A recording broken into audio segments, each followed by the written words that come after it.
première étape de la mission, la délégation a eu une séance de travail avec les représentants des agriculteurs, des éleveurs, des chefs de canton et de FERIC.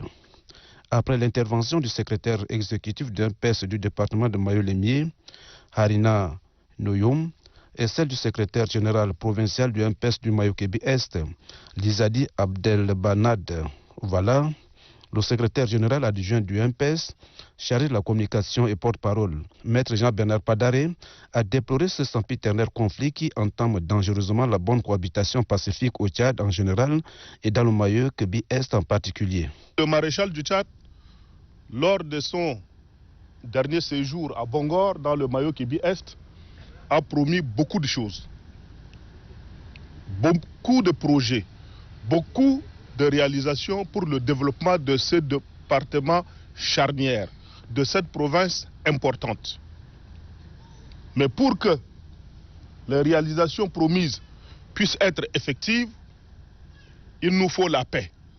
De leur côté, les représentants des deux communautés renseignent que la persistance de ces conflits est due à la mauvaise gouvernance par les autorités administratives et militaires de la province, mais aussi le non-respect des couloirs de transhumance et le changement climatique.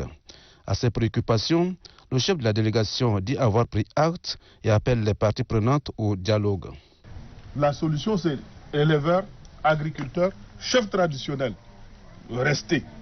Ils posent le problème. Vous aussi, vous en posez. Le chef traditionnel, il est dépositaire de nos us et coutumes. Il connaît mieux les terroirs. C'est des choses qui sont essentielles. Discuter pour trouver un terrain d'entente. Mandat est donné aux secrétaires généraux, départementaux et provinciaux pour intensifier les campagnes de sensibilisation en vue d'une culture de paix et du bon vivre dans le Mayo-Lémier. Dans les soucis de protéger l'enfant, le gouvernement tchadien, à travers le ministère de la Femme et de la Protection de la Petite Enfance, a mis sur pied des comités dans le village. Ces structures sont chargées de la lutte contre les mutilations génitales féminines, le mariage des enfants et la promotion de l'enregistrement de naissance.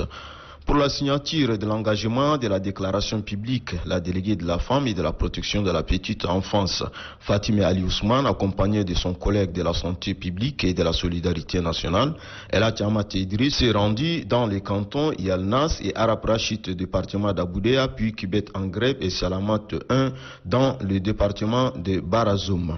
La déléguée de la femme et de la protection de la petite enfance a déclaré que l'enfant est l'avenir de la communauté et doit être protégé par toutes les instances. Les chefs des cantons se sont engagés en signant respectivement la déclaration tout en exhortant les populations au respect strict des lois interdisant ces pratiques. Pour leur part, les excisés ont exprimé leur engagement à ne plus pratiquer les mutilations génitales féminines.